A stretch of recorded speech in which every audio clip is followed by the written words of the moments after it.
Good morning, everyone. My name is Prateek Singh, and today I will teach you quadratic equation. तो quadratic equation को पढ़ने से पहले हम लोग उसके बारे में समझ लेते हैं कि क्वाड्रेटिक इक्वेशन आया कहाँ से।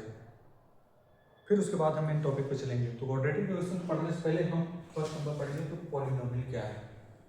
तो अगर हम पॉलिनोमियल की मीनिंग की बात कर लें यहाँ पर, तो पॉलिनोमियल की मीनिंग क्या होती है। तो पॉलिनोमियल की मीनिंग बेसिकली दो वर्ड से मिलकर बना होता है पॉलिनोमियल। तो पहला वर्ड होता है पॉली और दूसरा वर्ड होता है नॉमियल। तो पॉली का मतलब होता है मैनी और नॉमियल का मतलब होता है टर्म्स। तो यहाँ पर देख लेते हैं मैनी टर्म्स। तो अगर हम पॉलिनोमियल के मीनिंग की बात करते हैं तो पॉलिनोमियल का मीनिंग होता है मैनी टर्म्स, मतलब कि हमारे पास एक ऐसा मैथमेटिकल एक्सप्रेशन होगा जहाँ पर मैनी टर्म्स होंगे और वो टर्म्स जो होगा वो वेरिएबल और कोफिशिएंट का मिक्सअप होगा, इसकी भी बात करेंगे। तो ये हो गया पॉलिनोमियल का मीनिंग। अगर हम इसके एक्सप्लेनेशन की बात करते हैं दिस वर्ड की, अब हम लोग आते हैं मैथमेटिकल एक्सप्रेशन के बारे में कि मैथमेटिकल एक्सप्रेशन क्या है पॉलिनोमियल का। तो अब हम बात करेंगे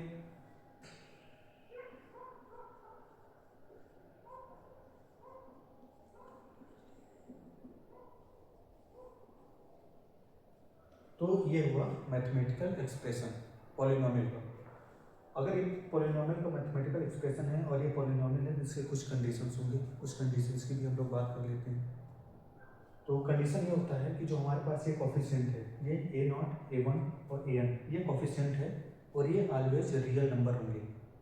तो इसको हम देखते हैं।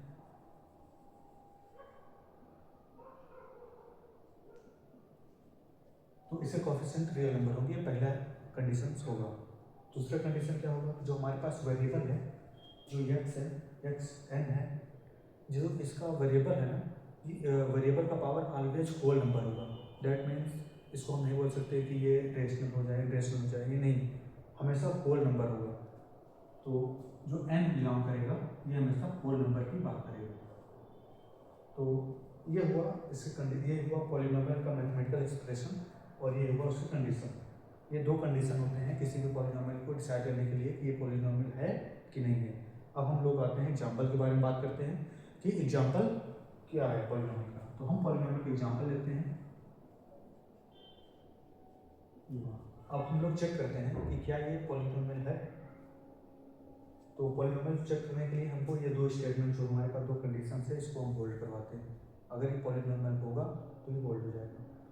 तो क्या जो हमारे पास कोफिशिएंट हैं वो क्या वो नेचुरल रियल नंबर है। तो इसको देखते हैं कि यहाँ पर वन है और वन है। तो ये दोनों जो एक्स कोफिशिएंट है वन है और जो ये कांस्टेंट है वन है, ये दोनों रियल नंबर हैं। तो ये पहला स्टेटमेंट जो है कंडीशन को होल्ड होगा। अब हम लोग आते हैं दूसरे स्टेटमेंट में कि जो वेरिएबल का पावर है वो होल नंबर होना चाहिए।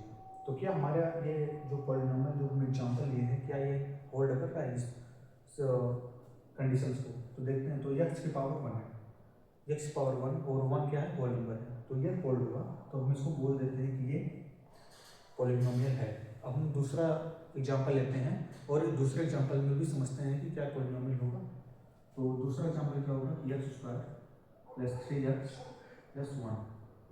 अब हम लोग इस पॉलिनोमियल की बात करेंगे। अब इस पॉलिनोमियल में देखेंगे कि क्या पॉलिनोमियल है। तो क्या एक्स की पावर टू है, ठीक है, होल नंबर है। ये एक्स की पावर वन है, होल नंबर है। तो ये पहला स्टेटमेंट होल्ड हो गया कि ये इसका जो पावर होगा वो होल नंबर होगा। अब हम दूसरे की बात करते हैं कि क्या इसका कोफिशिएंट रियल नंबर है। तो जो एक्स स्क्वायर का कोफिशिएंट है वन है और जो ये एक्स का कोफिशिएंट है थ्री है और जो ये कोफिशिएंट ये कांस्टेंट वैल्यू दी हुई वन है ये भी वन है। तो ये रियल नंबर हुआ। तो ये होल्ड हो गया कि ये भी हमारा जो पॉलिनोमियल है वो क्या है, पॉलिनोमियल है। जो हमारे ये गिवन है एक्सप्रेशन ये भी पॉलिनोमियल है।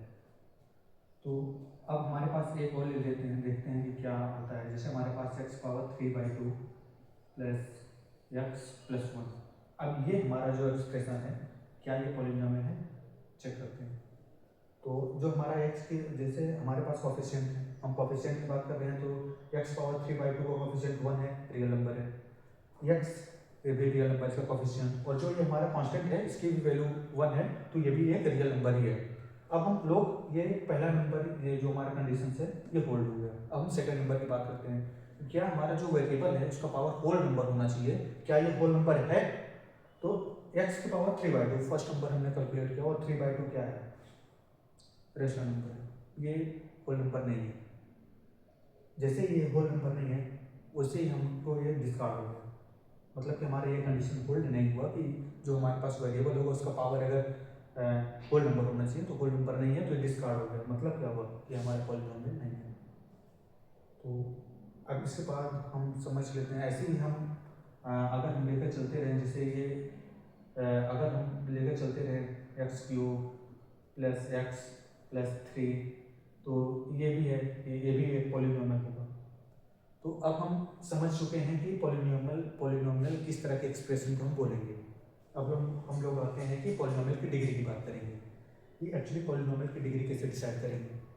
तो पॉलिनोमियल की डिग्री डिसाइड करने के लिए सबसे बेसिक सा फंडा होता है कि जो हमारे पास ये एक्सप्रेशन दिया हुआ है, कोई भी पॉलिनोमियल एक्सप्रेशन आ जाए, तो जो हमारे पास वेरिएबल होता है उस वेरिएबल की मैक्सिमम पावर को ही हम लोग डिग्री बोलते हैं। बेसिकली ये होना चाहिए कि वो पॉलिनोमियल हो। अगर पॉलिनोमियल है तो उसके मैक्सिमम पावर को ही, वेरिएबल की पावर को ही हम लोग बोल देंगे कि डिग्री। तो जैसे हम लोग इस वाले एग्जांपल में आते हैं और देखते हैं कि ये किस ऑर्डर का, किस इसकी डिग्री क्या है इस पॉलिनोमियल की। तो यहाँ पर हम अगर देखें तो इसमें जो हमारे पास वेरिएबल है उसका मैक्सिमम पावर 1 है, तो क्या हुआ कि 1 डिग्री की पॉलिनोमियल है। अब हम इस वाले क्वेश्चन में देख लेते हैं। तो इस वाले क्वेश्चन में क्या होता है कि जो हमारे पास x² + 3x + 1 है, इसमें मैक्सिमम पावर कितनी है वेरिएबल की? तो मैक्सिमम पावर कितनी है? 2 है। तो अब ये क्या हम बोलेंगे कि ये सेकंड ऑर्डर की, सेकंड डिग्री की पॉलिनोमियल है। अब हम इस वाले की बात आते हैं, खैर ये तो पॉलिनोमियल है नहीं तो इसकी बात हम करेंगे नहीं, क्योंकि पॉलिनोमियल का कंडीशन ही नहीं होल्ड हो रहा है। अब हम लोग इस वाले की बात कर रहे हैं। इस वाले में कितना है पावर? इस वाले में मैक्सिमम पावर 3 है। तो अगर ये मैक्सिमम पावर 3 है तो इसको हम बोल देंगे कि 3 डिग्री की पॉलिनोमियल। तो अब हम लोग अपने मेन टॉपिक पर आते हैं, क्वाड्रेटिक इक्वेशन हम जिसको बोलेंगे, ये वेरी मोस्ट इंपॉर्टेंट है। तो अब हम क्वाड्रेटिक इक्वेशन की बात करते हैं। तो क्वाड्रेटिक इक्वेशन बेसिकली ये होता है कि हमारे पास सेकंड ऑर्डर की पॉलिनोमियल, सेकंड ऑर्डर की पॉलिनोमियल मतलब होता है कि जिसकी पावर 2 हो, मैक्सिमम डिग्री और मैक्सिमम पावर 2 हो। तो हम सेकंड ऑर्डर के पॉलिनोमियल को ही जब उसको 0 से इक्वेट कर देंगे तो वही बन जाती है हमारे पास क्वाड्रेटिक इक्वेशन। तो उसकी हम जर्नल फॉर्म लेंगे। जनरल फॉर्म क्या होता है हमारे पास? जैसे p of x ax² + bx + c, तो ये जनरल फॉर्म हुआ। इसमें मैक्सिमम पावर कितनी है? जैसे हम लोग यहाँ पे क्या बोलेंगे, जो a b c general form हम ले लिए हैं, क्वाड्रेटिक मतलब कि सेकंड ऑर्डर की पॉलिनोमियल की जनरल फॉर्म है। तो a b c belongs to real number and इसका मैक्सिमम पावर कितना है वेरिएबल का? 2 है। तो ये क्या हुआ? सेकंड डिग्री है। तो इसको हम बोल देंगे सेकंड डिग्री पॉलिनोमियल। और सेकंड डिग्री पॉलिनोमियल को ही हम लोग क्वाड्रेटिक एक्सप्रेशन बोलते हैं। और क्वाड्रेटिक एक्सप्रेशन को जब हम 0 से इक्वेट कर देते हैं तो वही क्वाड्रेटिक इक्वेशन बन जाता है। तो ये होता है।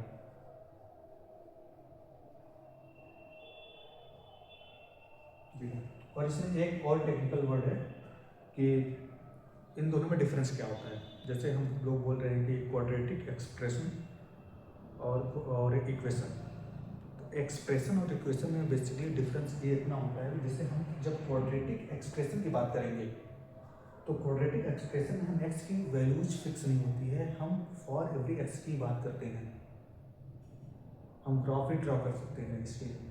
लेकिन जब हम इक्वेशन की बात करेंगे तो इक्वेशन ये होता है कि एक्स की जो वैल्यूज होगी वो फिक्स होगी। फिक्स मतलब होता है कि हम एक्स की हमें वो वैल्यूज मिल जाएंगी जिसमें हम इसको पुट करेंगे और जो हमारा इक्वेशन है सेटिस्फाइड हो जाएगा और 0 के ऊपर हमको वैल्यूज मिल जाएगी। तो ये हो जाएगा क्वाड्रेटिक इक्वेशन। अब हम लोग बात करते हैं क्वाड्रेटिक एक्सप्रेशन की, और इसके बारे में हम लोग ग्राफ ड्रा करके बात करते हैं कि एक्चुअली में जैसे हम लोग क्वाड्रेटिक इक्वेशन की बात करेंगे तो इसमें रूट्स होंगे, इसको हम रूट्स बोलते हैं, इसके वैल्यूज़ को जो निकल कर आता है एक्स की वैल्यूज़। तो उस एक्स की वैल्यूज़ को हम बाई क्वाड्रेटिक एक्सप्रेशन समझेंगे कि उस एक्स की वैल्यूज़ कौन सी हो सकती है और किस टाइप्स की हो सकती है। क्योंकि इसमें हम जो एक्स की वैल्यूज होगी उसके बारे में हम लोग कुछ नहीं बोलेंगे, वो कॉम्प्लेक्स भी हो सकती है और रियल नंबर भी हो सकती है। तो अब हम लोग आते हैं इस क्वाड्रेटिक एक्सप्रेशन के बारे में, और क्वाड्रेटिक एक्सप्रेशन के बारे में समझते हैं क्या होती है। तो इसके लिए हम लोग आते हैं क्वाड्रेटिक एक्सप्रेशन के बारे में। तो हम लोग सिंपल बात है, एक वाई वैल्यूज ले लेते हैं, a x square plus b x plus c, ये हुआ। और हम लोग ये चिन्ह पहचाना, मतलब ये हम लोग इससे रिकॉग्नाइज हैं, हम लोग इसको पहचानते हैं। अगर हम लोग कोनिक सेक्शन पढ़ेंगे आगे चलकर तो ये एक्सप्रेशन ही पैराबोला होता है। और पैराबोला हम लोग पढ़ेंगे क्या, y equal to 4ax square, ये वो। तो जो हमारा ये एक्सप्रेशन है वो पैराबोला बनाएगा।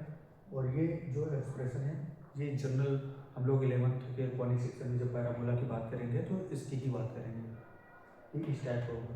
अब हम लोग इसके जो ग्राफिकल रिप्रेजेंटेशन के बारे में देखते हैं। तो जब हमारे पास जो पैराबोला होता है, इस टाइप का पैराबोला, तो यहाँ केवल दो सिचुएशन होती हैं। फर्स्ट सिचुएशन ये होता है कि जो हमारा पैराबोला माउंट होगा वो वाई एक्सिस के पॉजिटिव डायरेक्शन में मूव करेगा। और सेकेंड सिचुएशन ये होती है कि हमारे जो पैराबोला होगा उसका जो ग्राफ होगा वो वाई एक्सिस से नेगेटिव डायरेक्शन की ओर मूव करेगा। ये हमारे पास दो सिचुएशन होते हैं। तो इन दो सिचुएशंस को हम इसके साथ कैसे कंपेयर करें, बहुत इंपॉर्टेंट है इस बात कि हम इसको देखकर ये हमारे पास कोई क्वाड्रेटिक इक्वेशन दी होगी, उस क्वाड्रेटिक इक्वेशन से हम कैसे ये कंक्लूजन निकालें कि हमारे पैराबोला का माउथ किस तरफ होगा, ये इंपॉर्टेंट है। तो इसको हम लोग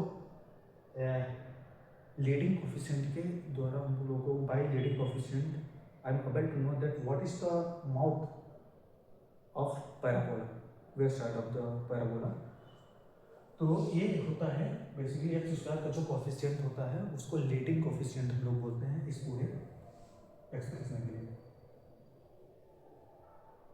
लीडिंग कोफिशिएंट, ये लीडिंग कोफिशिएंट हुआ। अब ये बहुत इंपॉर्टेंट है कि जब हमारा इस पर डिपेंड होगा, अब क्या होगा कि यहाँ पर अब एक बात और है, जब हमारे पास क्वाड्रेटिक कोई भी इक्वेशन हो, क्वाड्रेटिक इक्वेशन में ए कभी भी जीरो नहीं, अगर ए जीरो हो गया तो क्वाड्रेटिक इक्वेशन बनाएगा ही नहीं, क्योंकि अगर ए जीरो हुआ तो बी एक्स प्लस सी मिलेगा और ये लीनियर इक्वेशन हो जाएगा, कि नॉट की क्वाड्रेटिक इक्वेशन। तो इसकी हम विशेष, this is very most important statement, this is very most important condition कि ए जीरो नहीं होना चाहिए, किसी भी कीमत पर नहीं होना चाहिए।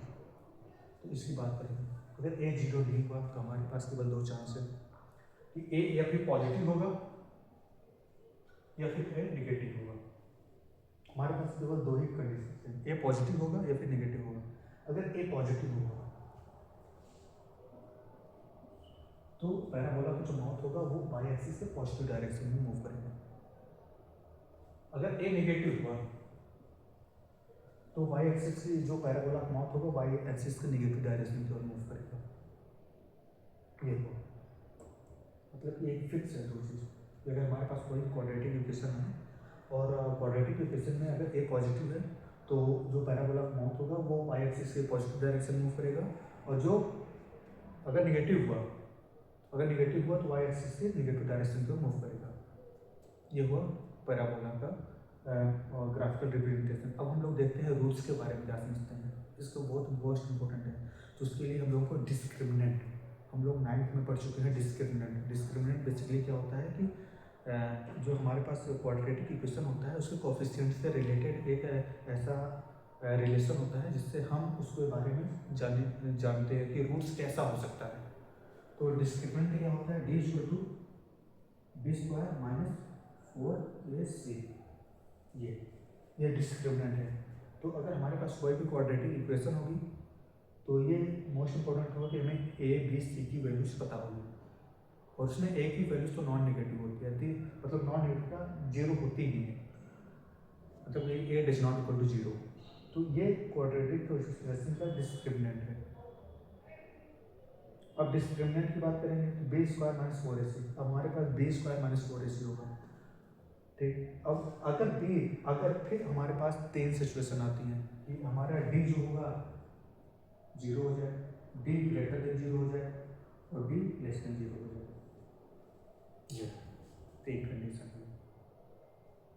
अब अगर डी 0 हो जाए, डी ग्रेटर देन 0 हो जाए और डी लेस देन 0 हो जाए तो इसको हम ग्राफिकल रिप्रेजेंटेशन से कैसे देखेंगे कि जो हमारा एक क्वाड्रेटिक एक्सप्रेशन है कैसा हो सकता है, इसकी हम बात करेंगे। तो जो हमारा डिस्क्रिमिनेंट है, जैसे हम बात कर रहे थे अभी तक कि what is the expression, what is the graphical representation of our quadratic expression. तो जो हमारा ये डिस्क्रिमिनेंट होगा बी स्क्वायर माइनस 4ac, तो जो हमारा डी की वैल्यू होगी वो 0 होगी या फिर 0 से बड़ी होगी, मतलब D greater than 0, D less than 0। तो अब हम सेपरेटली इस और ये इन तीनों का ग्राफ ड्रॉ करके देखते हैं कि ये किस सिचुएशन में होगा, ये किस सिचुएशन में होगा, ये किस सिचुएशन में होगा, इसकी हम बात करते हैं। तो अगर हम रूट्स की बात करें, एक और है इसमें ऐड कर देते हैं थोड़ा सा कि अगर हम रूट्स की बात कर रहे हैं तो जब d इक्वल टू 0 होगा तो इसका मतलब होता है कि हमारे पास जो रूट्स होगा वो रियल होगा और इक्वल होगा।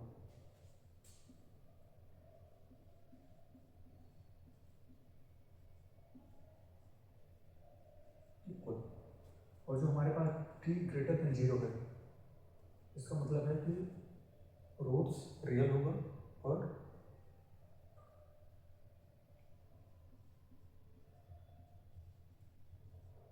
और इक्वल नहीं होगा।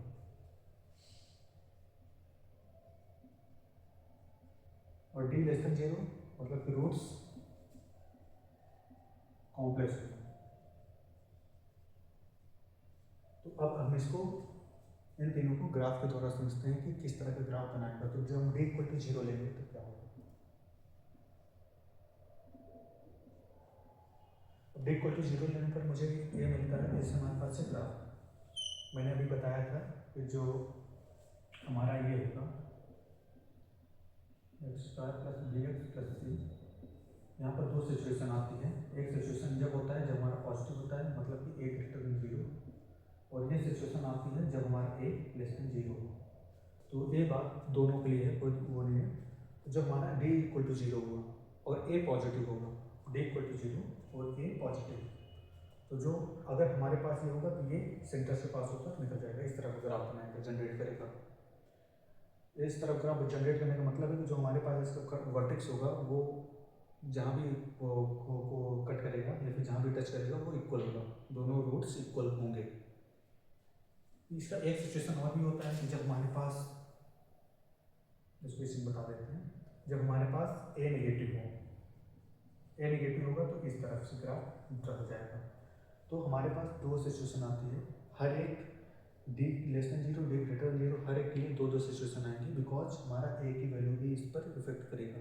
अगर ए पॉजिटिव होगा तो उसका पैराबोला का माउथ वाई एक्सिस के पॉजिटिव डायरेक्शन की ओर, और अगर हमारा ए नेगेटिव होगा तो उसका जो पैराबोला का माउथ होगा वो वाई एक्सिस के निगेटिव डायरेक्शन की ओर मूव करेगा, ओपन होगा। तो ये हो गया डी इक्वल टू 0 की बात कर रहे थे। अब हम डी ग्रेटर देन 0 की बात करेंगे। डी ग्रेटर देन 0 की बात करते हैं तो इसका मतलब ये होता है कि जो हमारे पास डी ग्रेटर देन 0 और ए ग्रेटर देन 0, ए ग्रेटर देन 0 मतलब कि उसका जो माउथ होगा वो वाई एक्सिस के पॉजिटिव डायरेक्शन की ओर होगा। तो अब डी ग्रेटर देन 0 तो इसका मतलब है कि रियल रूट्स होगा और इक्वल नहीं होगा, रियल रूट्स होगा इक्वल नहीं होगा, मतलब कि ये कुछ ऐसा जनरेट करेगा, मतलब कि जो हमारा ये पैराबोला होगा वो एक्स एक्सिस को 2 पॉइंट पर कट करेगा। तो 2 पॉइंट पर कट करेगा, इसलिए मतलब होता है कि इसके पास 2 रूट्स होते हैं। अब ये हो गया। अब हमारे पास इसका एक और सिचुएशन आता है कि जब ए पॉजिटिव ए नेगेटिव हो। अगर ए नेगेटिव होगा तो ये इस तरह का कुछ ग्राफ बनाएगा, जब ए नेगेटिव हो और डी ग्रेटर देन 0 हो, इस तरह का कुछ ग्राफ बनेगा। यहाँ पर भी 2 पॉइंट पर ये कट कर रहा है। अब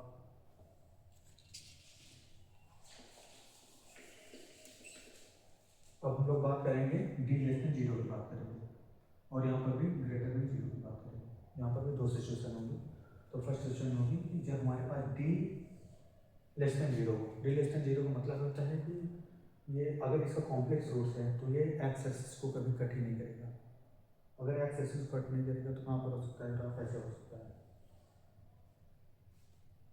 क्योंकि ये पॉजिटिव है, तो ये इसका जो माउथ होगा पॉजिटिव डायरेक्शन की ओर होगा। अगर ए निगेटिव हो जाता और डी लेस देन 0 है तो इसका ग्राफ कुछ ऐसा हो जाएगा। और इसमें एक और की वर्ड है कि अगर हमारा कॉम्प्लेक्स रूट आता है तो वो हमेशा कॉन्जुगेट में आएगा। जैसे ए प्लस आई बी होगा तो ए माइनस आई बी एग्जिस्ट करेगा दूसरा रूट, ये इसका की पॉइंट है। तो अब हम ये सब ग्राफिकली समझने के बाद अब हम लोग समझेंगे कि हाउ टू फाइंड रूट्स। और ये रूट्स फाइंड करने के लिए हमारे पास 3 तरह के मेथड होता है, 3 टाइप्स के मेथड होता है। तो फर्स्ट नंबर होता है कि हम उसको फैक्टराइजेशन कर लें। सेकंड नंबर होता है कि उसको हम परफेक्ट स्क्वायर के फॉर्म में चेंज कर लें। या फिर थर्ड नंबर होता है कि हम उसके 4 फार्मूला से इसको सिंपली सॉल्व करते हैं। ये होता है 3 टाइप्स के हमारे पास लॉ होते हैं जिसके द्वारा हम इसको सॉल्व करते हैं, इसके रूट्स निकालते हैं। तो सबसे बेस्ट जो है वो श्रीधराचार्य फार्मूला ही है। बिकॉज अगर हमारे पास कोई ऐसा इक्वेशन आ जाए जिसका हम फैक्टर कर ही नहीं सकते हैं और जिसका हम परफेक्ट स्क्वायर निकाल ही नहीं सकते हैं, तो उसका सबसे बेसिक सा फंडा होता है उसको हम श्रीधराचार्य पर इम्प्लीमेंट करें और हमारा रूट्स निकल कर बाहर आ जाएगा। और रूट्स रियल नंबर भी हो सकता है, कॉम्प्लेक्स नंबर भी हो सकता है। तो उसको देखेंगे।